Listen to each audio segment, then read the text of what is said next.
It's officially been 10 years since Speedrun 4 was created. This is a game I remember playing on the school computer lab back in like middle school. It's created so many fond memories for me, and I'm sure it has for you too. The game at this point has over 1 billion visits.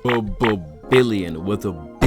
That's like 1/8 of the human population. Like, chances are if you played Roblox, you probably played Speedrun, and maybe even multiple times like I did. And today I want to take a deep dive into the game to see why it was so successful and why there will never be another game like Speedrun 4. I really hope you enjoy this video.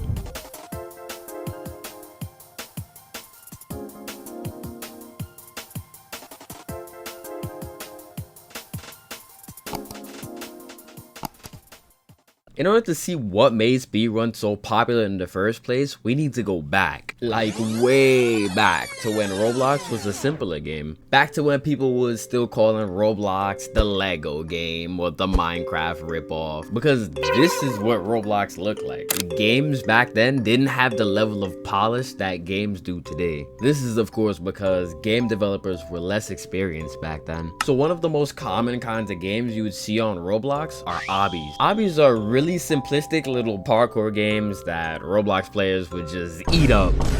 Like, even still to this day, everyone be on obbies. But the obbies back then were much different compared to how the obbies are today. Back in this era of Roblox, they all followed the same formula. Jump over obstacle, jump across gap, press Alt F4. It was all the same. There was actually an infinite amount of obbies back then. Like, even I made an obby. But Speedrun has something that no other obby did at the time, and that was speed. A concept that was so simple yet deviated so far from the formula that everyone was hooked. Speedrun 4 was completely ahead of its time. It had fluid gameplay and amazing level design. Speaking of level design, let's talk about that next. In my opinion, these levels are perfect, or at least the first 10. The main point of Speedrun is to go fast, and these levels 100% enable you to do just that. Like, let's take a look at the first level for an example. It's an open grassy area with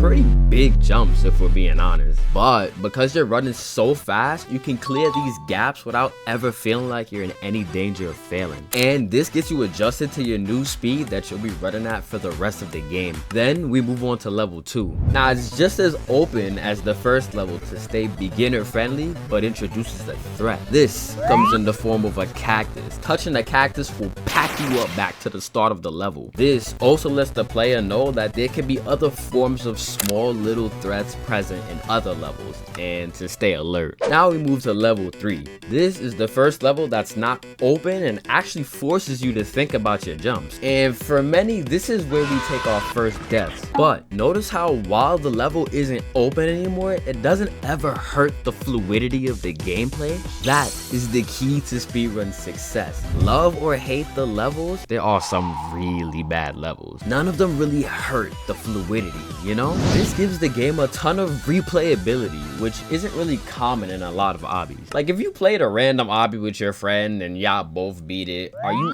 ever gonna go back and play that obby again, realistically? No, you're not. And if you said yes, you literally do not exist. A big piece of Speedrun that I intentionally didn't speak about was the soundtrack. My god, do these songs bang! Like, having good soundtracks are always cool and all, but on Roblox, unheard of. They actually had no right to make these songs this fire. For comparison, in the other obbies, we had to listen to the same annoying generic NCS song over and over and over. So coming on Speedrun and getting my eardrums blessed was always nice. And unfortunately, this is when we have to talk about the downfall of Speedrun. Over the course of Speedrun's lifespan, it would receive plenty of updates, including new worlds and levels and events and all that. But then we fast forward to present day. We're in the modern age of pure brain rot content, so let's see how Speedrun is doing. Oh, bro, what is that? Speedrun now has pets in each level that adds a multiplier to the amount of energy you get when you run. Which, like, why? Why is Speedrun turning into a pet simulator?